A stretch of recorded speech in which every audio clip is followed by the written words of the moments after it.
le professeur Seb et bienvenue à Science Question Action! Bon, aujourd'hui, à Science Question Action, j'ai le plaisir d'animer avec le professeur Sim. Bonjour, professeur Sim.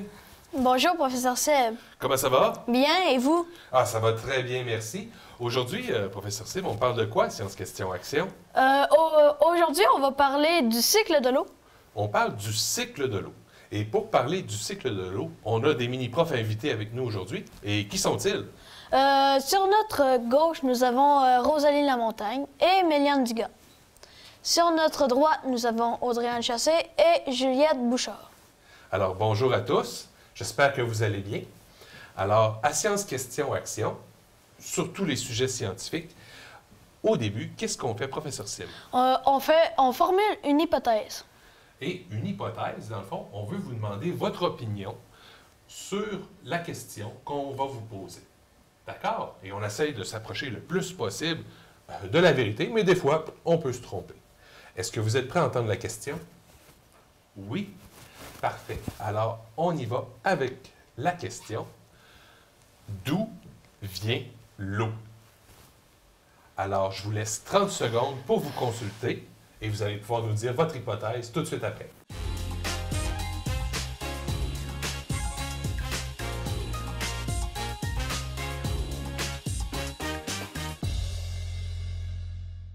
Alors, on est prêt à entendre vos hypothèses. Et on commence de quel côté aujourd'hui, professeur Sim? De la gauche. De la gauche? Ouais. Excellent. Alors, d'où vient l'eau? Ben, des cours d'eau, des petits cours d'eau. Ça vient des petits cours d'eau? Ouais. Oui, comme des ruisseaux? Ouais. Oui? D'accord. Et de votre côté, d'où est-ce qu'elle vient, l'eau? Ben, dans le sol, puis du ciel, puis des nuages. Dans le sol, dans le ciel et les nuages. Alors, on va voir si vous avez raison et on va essayer de comprendre ça aujourd'hui. Mais avant d'essayer de comprendre ça, professeur Sim, qu'est-ce qu'on va faire? On va voir une capsule du professeur Casse-Laroche. Voilà. Bonjour les amis! C'est moi, le professeur Casse-Laroche. Je suis en train de faire une nouvelle invention. Une machine qui va produire des nuages. Et oui, grâce à ces appareils de mon invention super sophistiquée, nous allons pouvoir contrôler la grosseur des nuages avec cette console ici. Et cette machine pourra produire les nuages là où on les veut. C'est très, très, très ingénieux de ma part. Et je vous dis, c'est pas facile à créer. Alors, je travaille très fort et je vous reviens un autre jour avec les résultats. Au revoir! Alors, le professeur Casse-Laroche essaie de fabriquer des nuages artificiellement. C'est spécial, hein? Ouais. Pensez-vous que c'est possible? Non. Non. Non? Bien, on va essayer de le faire quand même. D'accord? On essaie de faire ça. Alors, aujourd'hui, pour voir comment ça fonctionne, l'eau, d'où ça vient l'eau, on va essayer de se fabriquer un premier nuage. Voulez-vous qu'on essaye ça? Oui. On s'installe.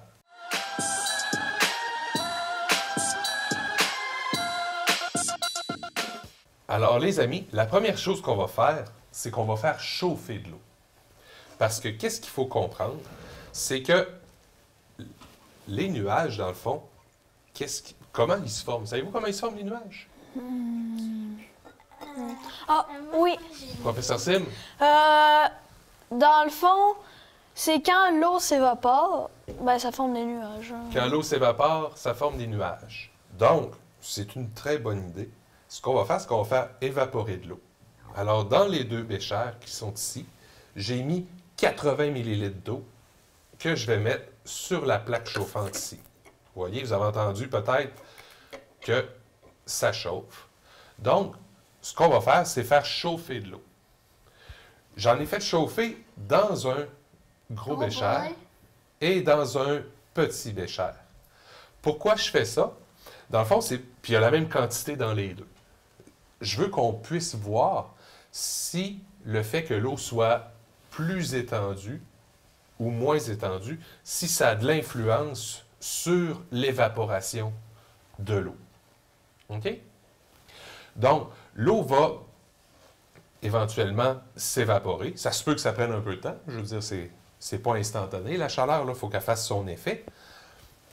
Ce que je vais faire avec l'Erlenmeyer, ici, Je vais le placer juste au-dessus, comme ça, pour que quand l'eau va commencer à s'évaporer, elle va monter, puis elle va venir frapper le verre. Puis le verre, lui, comme il est plus froid, ben ça se peut qu'il se passe quelque chose. D'accord? Donc, là, ce qu'on est en train de produire ici, c'est le phénomène qu'on appelle le phénomène d'évaporation. Sur la Terre, un peu partout, il y a de l'eau. Vous avez tous déjà vu de l'eau? Oui. Oui. Il y a des lacs, des rivières, il y a de l'eau sur les feuilles d'arbres, il y a de l'eau Dans la mer. Chute. Oui, dans les Dans flaques. la mer. Oui. Donc, il y en a un peu partout. Et puis, cette eau-là, ben, il y a le soleil au-dessus de nous autres qui nous réchauffe. Et puis, en se réchauffant, les molécules d'eau se mettent à bouger de plus en plus. Puis, quand les molécules d'eau se mettent à bouger, ben, il y en a qui s'envolent et puis qui se mettent à flotter dans les airs. Donc, là, présentement, moi ici, professeur Sim, est-ce que tu sens la chaleur comme il faut? Proche, si tu approches ta main? Tu sens la chaleur? Ouais. Et puis, on commence à voir déjà, du côté du gros bécher, Que ça on s'évapore. on voit de l'évaporation qui se passe déjà. Du côté du petit bécher, est-ce qu'il y en a? Non. Il n'y en a pas. Est-ce qu'il y en a qui ont une idée de pourquoi, du côté du gros bécher, il y a de l'évaporation, puis du côté du petit bécher, il y en a moins. Quoi qu'il commence déjà à y en avoir. Audrey-Anne? Parce que dans le gros bécher, il y en a moins, puis ça fait que c'est plus facile à partir. On a mis autant d'eau, hein? Il y a 80 millilitres Ah, c'est dans les deux. Professeur Sim? Ben, c'est à cause que c'est pas nécessairement qu'il y en a moins, c'est qu'il est plus étendu. Parce que c'est comme. Là, il est plus en hauteur. Puis là, il est plus étendu. Fait que là, ça va avoir moins d'eau s'il est plus étendu. Ça va s'évaporer plus vite s'il est plus étendu que s'il est moins.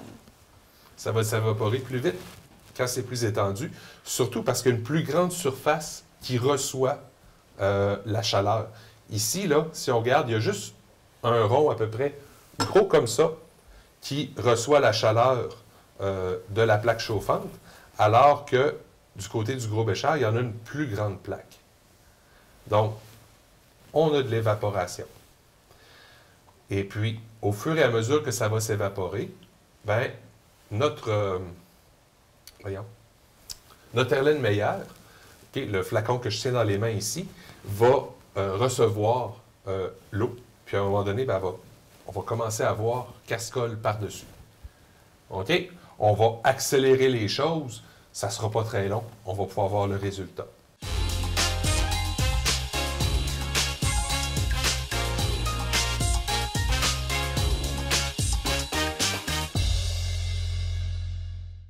Alors, on commence à voir qu'il y a comme quelque chose qui s'installe sur notre Erlenmeyer. Est-ce que ça vous fait penser à quelque chose? Rosalie, à quoi ça te fait penser? Souvent dans les villes d'auto, c'est comme ça. Souvent, dans les vides d'auto, c'est comme ça, hein? Ça ressemble à de la buée. Ouais. Oui. Oui. Ben, des fois, quand il fait froid puis je rentre chez moi, là, mes lunettes sont comme ça. Ça fait ça dans nos lunettes aussi, hein? Méliane? Aussi, quand tu vois dans la fenêtre, ça fait ça. Quand on va dans la fenêtre ou dans le miroir de la salle de bain, quand on prend notre Ouais. douche, dans le fond, la vapeur d'eau, lorsqu'elle attrape une surface froide, elle se reforme en gouttelettes. OK? En petites gouttelettes, puis elle reste collée dessus. On appelle ça de la condensation. La condensation, ça permet de faire former des nuages. Il n'y a pas de vitre dans le ciel pour faire les nuages. D'accord? Il n'y a pas de vitre dans le ciel. Dans le fond, les gouttelettes d'eau, la vapeur d'eau, s'accrochent à des petites particules qui flottent dans l'air au début. Puis tout d'un coup, ben, il y en a d'autres qui s'attachent aux premières. Puis il y en a d'autres qui s'attachent aux autres. Puis de plus en plus, ben, les nuages, qu'est-ce qui se passe? Ils grossissent. Ils grossissent. Ils grossissent. Puis, de plus en plus, il y a de l'eau. Puis de plus en plus, qu'est-ce qui se passe? Oui? Mais c'était pas pour dire ça, mais j'ai une question. Pourquoi ça fait plein de petites bulles? Pourquoi ça fait plein de petites bulles? C'est une très bonne question. Dans le fond, qu'est-ce qui se passe ici, là? C'est que l'eau, on dit qu'elle est en train de bouillir. Là, l'eau est très, très chaude. OK? Et puis, l'eau passe de l'état liquide à l'état gazeux. Donc, elle se transforme en gaz. Puis quand ça fait ça, ben, dans le fond, ça crée, comme l'eau devient un gaz, ben, ça crée des bulles. Et c'est ce qui fait que ça monte comme ça. Puis plus ça va aller, plus les bulles vont être grosses, plus les bulles vont être importantes. Et plus il va y avoir de gouttelettes qui se forment. Puis on voit que les gouttelettes commencent à devenir de plus en plus grosses. On voit que les gouttelettes sont de plus en plus grosses sur mon Erlenmeyer. Puis ça commence à devenir même pesant. Pensez-vous? Non. OK. Ça ne devient pas si pesant que ça. D'accord? On va quand même le tourner, comme ça ici, pour que vous autres puissiez bien voir aussi. On voit là que l'eau, elle colle au verre comme il faut. On va le laisser bouillir encore un petit peu comme ça pour accumuler de plus en plus d'eau. À quoi que ça pourrait ressembler dans le ciel, ça, quand il y a de plus en plus d'eau qui s'accumule comme ça? Ça Méliane? forme des plus grands nuages. Des plus gros nuages, en effet. Ça forme des plus gros nuages. OK? Puis les plus gros nuages, ben, ils deviennent de plus en plus gros. Puis là, il y a quelqu'un qui serait capable de nous prédire ce qui va se passer par la suite. Juliette? Ben, moi, je pense que quand il va voir, quand ça va devenir trop gros, là, ben, il y a de l'eau qui va commencer à retomber. Il y a de l'eau qui va commencer à tomber. Je pense que tu as raison. Oui. Dans le fond, les nuages, quand ils se mettent à grossir, puis à grossir, puis à grossir, tout d'un coup, la capacité de retenir l'eau n'est plus là. Puis, ben, ça se met à tomber. Donc, il se met à pleuvoir. Puis, on appelle ce phénomène-là. Est-ce que tu sais comment ça s'appelle, professeur Sim? Les précipitation. Les précipitations, oui. Puis ça, les précipitations, en été, ça tombe comment? Est-ce qu'il y en a qui le savent? Rosalie? En pluie. En pluie. L'hiver? En En neige. neige. En neige. Puis ça peut tomber aussi des fois sous d'autres formes, comme Des grêlons. des grêlons, du verglas. Donc, c'est toutes des façons que les précipitations peuvent retomber. OK? Donc, on voit que les gouttes continuent à se former sur notre flacon, sur notre Erlenmeyer. Puis, éventuellement, on va avoir des précipitations. Et il va nous pleuvoir sur la tête. Alors, je ne sais pas si vous voyez ici, juste en dessous, mais on commence à avoir assez d'eau pour avoir notre première goutte qui se forme. Et puis, bientôt, ben, elle devrait tomber. D'accord? Donc, j'espère que ça ne sera pas très long, mais bon, j'ai même pas l'impression que j'aurai besoin de l'aider pour la faire tomber. Notre goutte est là, elle se forme, et bientôt, on va avoir notre première précipitation artificielle qu'on a créée nous autres mêmes ici à Science Question Action.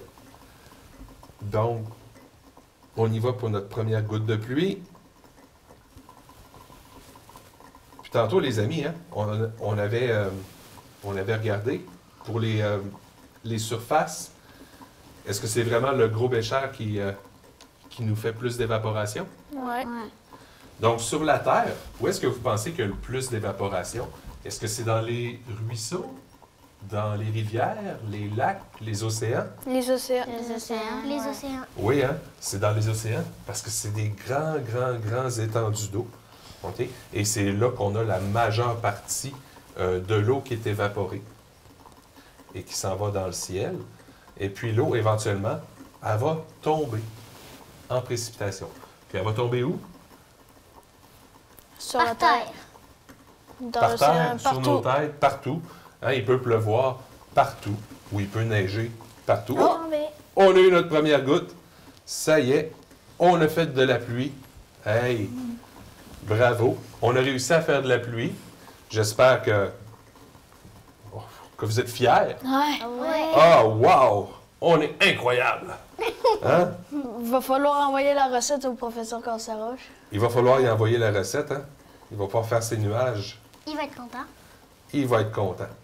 Donc, on va pouvoir arrêter ça et on va voir qu'est-ce qui se passe maintenant avec nos précipitations. Donc, on ferme ça, on s'installe.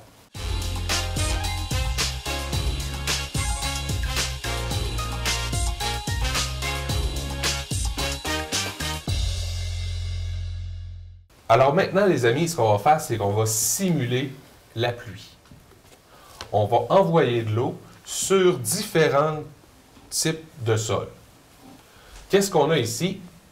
On a de la roche, du sable, de la terre et de la terre, mais dans lequel on a semé des graines et qui est en train de pousser des haricots.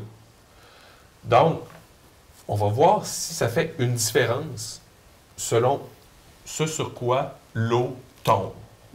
OK? Alors, le professeur Sim va faire tomber 80 ml de pluie dans chacun des bacs. Et je vais demander à Rosalie de venir récupérer l'eau qui s'écoule, s'il y en a. Donc, on va te donner une tasse. Tu vas être installé devant le bac de roche pendant que le professeur Sim nous prépare 80 ml d'eau.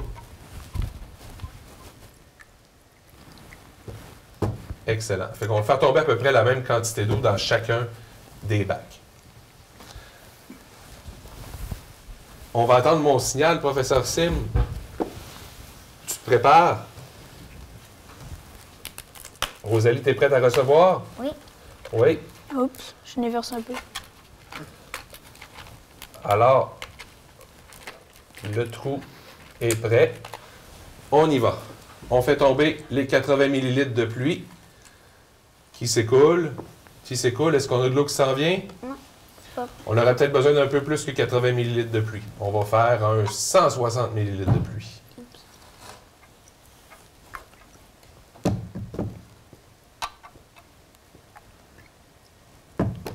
On y va. On l'envoie tout d'un coup. Et oh, Il y en a. Ça marche.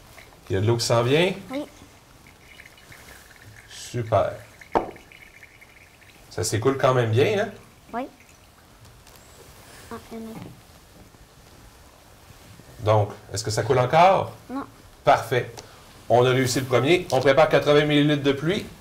On va maintenant faire le test avec le sable. Ah, ça peut encore. Oh, ça coule encore? Ce qu'on va faire, c'est on va juste Ça tombe bien. le refermer pour plus qu'on ait de dégâts. Ouais. On va garder notre échantillon. Oui. Puis, on va se descendre ici. Attends une minute. Là, tu feras attention parce que le sable, ça s'écoule facilement. Donc, tu vas probablement récupérer du sable dans... Aussi. Donc, ça y est, c'est tout. Oh, excuse-moi. C'est ouvert. Professeur Sim, le premier 80 ml.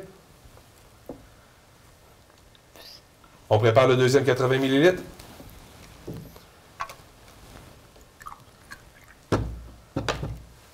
On y va.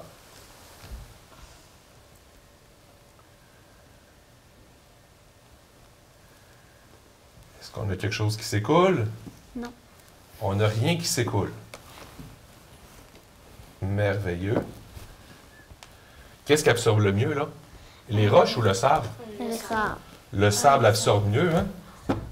Oui. Parfait. Donc là, on n'a aucun échantillon à garder. Juste ça. Juste du sable. Hein? Bon, c'est parfait, ça. Donc, on va prendre notre échantillon de sable.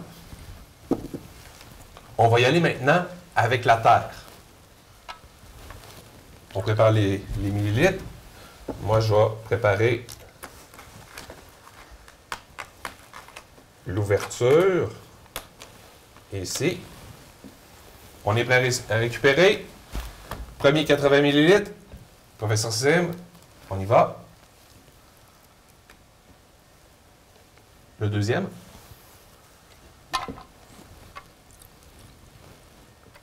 Est-ce qu'il y a quelque chose qui coule? Non. Non.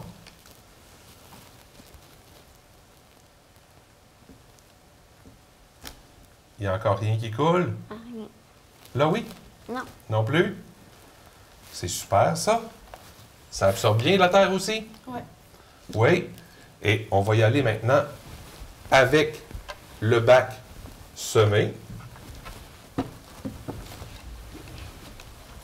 Là, professeur Sim, je pense que c'est... Je vais faire couler l'eau parce que ça va être à bout de bras. Oups. Il va falloir le récupérer. Oups. C'est tombé.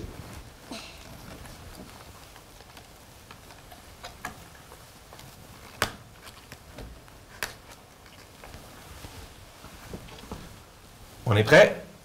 On y va. Ça coule. Un deuxième 80 ml d'eau.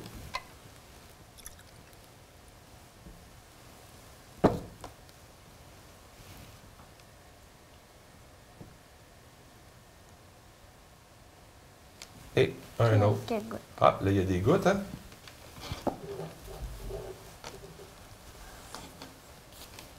Parfait, parfait, parfait, parfait. On a vu qu'il y avait des gouttes. Oui. Ça coule encore un peu. Ça coule encore un peu. Ça coule plus. Ça coule plus. Il y en reste encore un peu. Encore un petit peu. Oui. Parfait. Là, c'est pas grave. On va juste le reculer pour pas qu'il nous coule dessus. On va prendre l'échantillon. Tu peux venir te rasseoir. Merci beaucoup. On va juste nous tasser ça.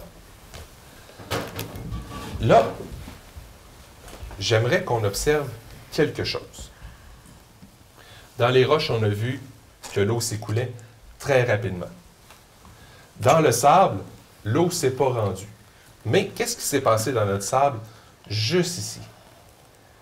Où est-ce que le professeur Sim a fait tomber l'eau? Qu'est-ce qui s'est passé?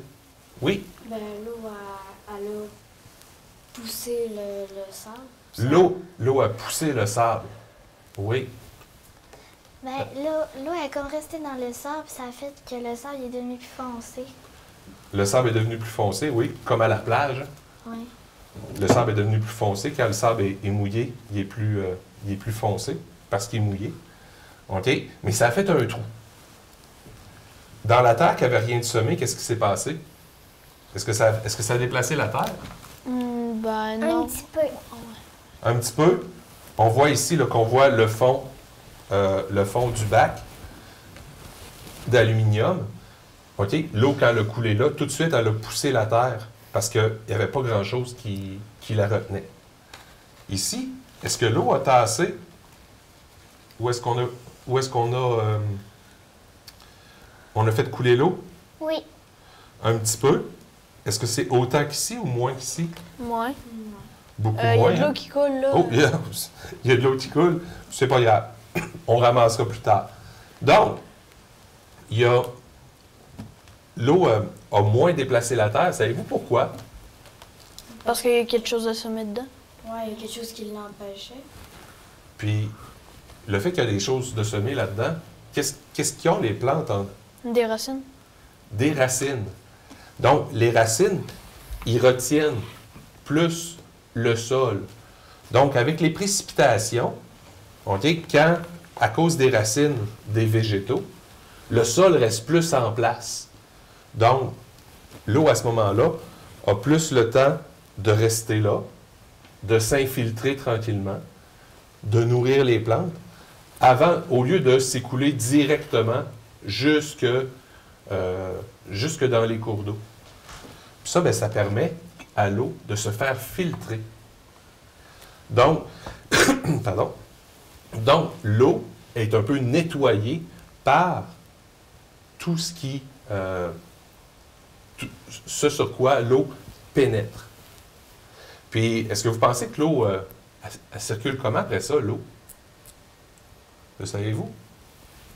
Une fois qu'elle se ramasse... Oui? C'est parce que ça se faufile.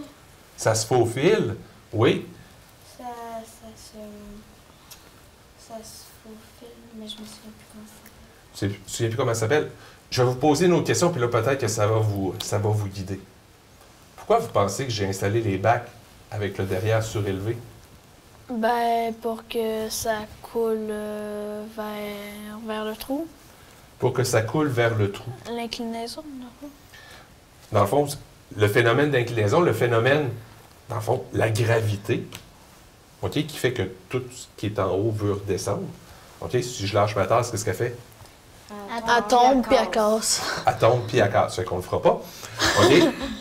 Mais le fait que ça descende, ben, ça fait que l'eau veut s'écouler vers le bas. C'est pour ça que les petites rivières se trouvent plus en hauteur, puis les lacs, souvent, se trouvent dans le bas, soit des montagnes, et puis l'océan, ben, c'est ce qu'il y a de plus bas en altitude, parce que l'eau descend. Ça va? Ouais. Donc, on se ramasse, puis on vous pose quelques questions. On y va avec les questions, professeur Sim? Oui, on commence avec Méliane. Méliane, qu'est-ce qui aide à ralentir l'écoulement de l'eau? Les plantes. Les plantes? Oui, puis leurs racines, hein? Ensuite? Ensuite, nous avons la question pour Rosalie. Comment s'appelle le phénomène de l'eau qui tombe du ciel? Les précipitations. Précipitation. Ensuite, nous avons la question pour Juliette. Comment s'appelle le phénomène de l'eau qui s'envole? L'évaporation. Oui, super.